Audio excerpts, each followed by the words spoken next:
আসসালামু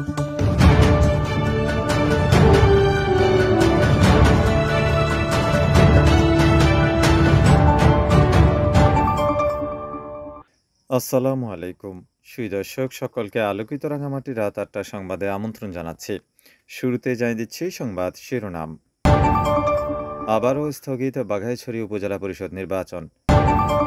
কাপ্তাইয়ে আরও ৪০ ভূমিহীন ও গৃহহীন পরিবার পাচ্ছে প্রধানমন্ত্রীর নতুন ঘর। রাঙামাটিতে ভূমি সেবা সপ্তাহের উদ্বোধন। ট্রাক ভর্তি বালুর ভেতরে মিলল বিদেশি মদ, আটক ৩। সুধী দর্শক, এতক্ষণ শিরোনাম শুনলেন, এবারে বিস্তারিত। আবারও স্থগিত বাঘাইছড়ি উপজেলা পরিষদ নির্বাচন।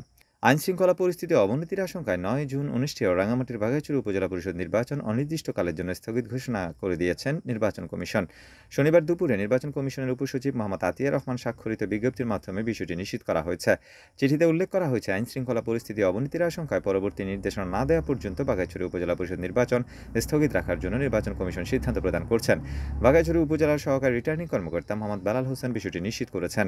এদিকে অবাধ, সুষ্ঠু ও নিরপেক্ষ নির্বাচনের দাবিতে আধাবেলা সড়ক অবরোধ পালন করেছেন ইউপিডিএফ প্রসিত গ্রুপ।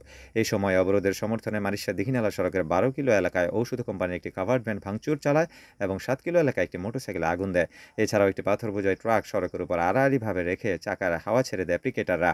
গাড়ি ভাঙচুর, অগ্নিসংযোগ ও বারবার নির্বাচন স্থগিত করার প্রতিবাদে কয়েকশত উত্তেজিত জনতা উপজেলা নির্বাহী কর্মকর্তার কার্যালয়ের সামনে বিক্ষোভ মিছিল ও প্রতিবাদ সমাবেশ করে এসব বিক্ষোভকারীরা যথাসময়ে ভোট গ্রহণ, জেলা রিটার্নিং কর্মকর্তা সাখাওয়াত হোসেনের প্রত্যাহার এবং সেনাবাহিনীর মোতায়েনের দাবি জানান। পরে বাঘাইছড়ি উপজেলা নির্বাচন কার্যালয় ঘেরাও করে বিক্ষোভ মিছিল করে। সংবাদ পেয়ে রাঙামাটির অতিরিক্ত পুলিশ সুপার আব্দুল আওয়াল চৌধুরীর নেতৃত্বে পুলিশের ২টি টিম ঘটনাস্থলে পৌঁছে পরিস্থিতি নিয়ন্ত্রণে নেয়। উল্লেখ্য, ২০১৯ সালে উপজেলা পরিষদের নির্বাচনে ভোট কেন্দ্র থেকে ফেরার পথে ৯ কিলোমিটার এলাকায় সন্ত্রাসীদের গুলিতে ৮ জন নিহত ও ৩৩ জন আহত হয়েছে।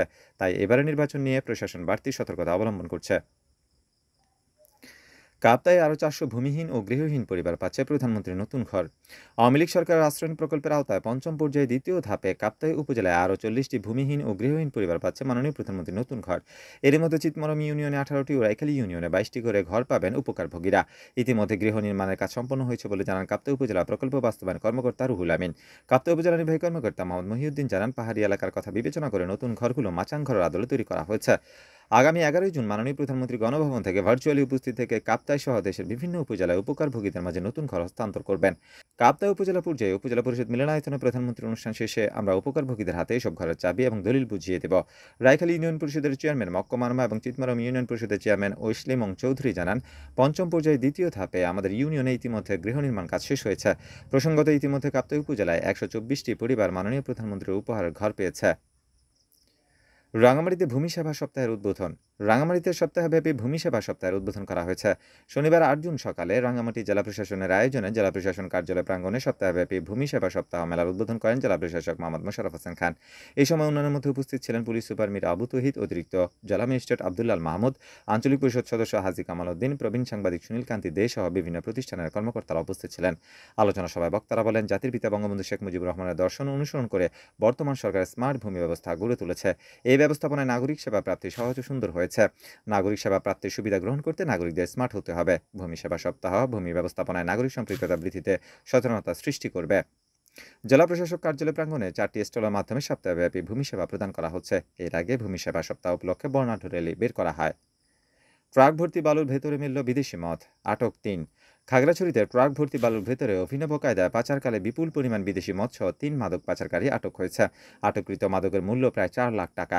শুক্রবার সন্ধ্যায় ডিবি পুলিশ খাগড়াছড়ি শহরের মাস্টারপাড়া এলাকায় অভিযান চালিয়ে এই বিপুল অর্থের বিদেশি মদ আটক করা হয়। এই সময় পাচার কাজে ব্যবহৃত বালু বোঝাই একটি ট্রাক্টর জব্দ করা হয়েছে। খাগড়াছড়ি পুলিশ সুপার মুক্তাধর শনিবার ৮ জুন সকালে এক প্রেস ব্রিফিংয়ে জানান, গোপন সংবাদের ভিত্তিতে শুক্রবার সন্ধ্যায় ডিবি পুলিশ পানছড়ি থেকে খাগড়াছড়িগামী একটি বালু বোঝাই ট্রাক্টর আটক করে। পরে ট্রাক্টরটি তল্লাশি চালিয়ে বালুর নিচে বস্তা ভর্তি 4টি কার্টুনে রক্ষিত 108 বোতল বিদেশি মদ উদ্ধার করা হয়।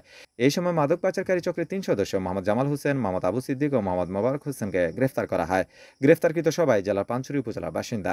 খাগড়াছড়ি ডিবি পুলিশের ভারপ্রাপ্ত কর্মকর্তা উৎপল বিশ্বাস জানান, আটককৃতদের বিরুদ্ধে মাদক নিয়ন্ত্রণ আইনে মামলা হয়েছে। জিজ্ঞাসাবাদের জন্য রিমান্ডে চাওয়া হয়েছে। সুই দর্শক, এই ছিল আমাদের আজকে আলোকিত রাঙামাটি রাত 8টা সংবাদ। ধন্যবাদ এতক্ষণ সাথে থাকার জন্য।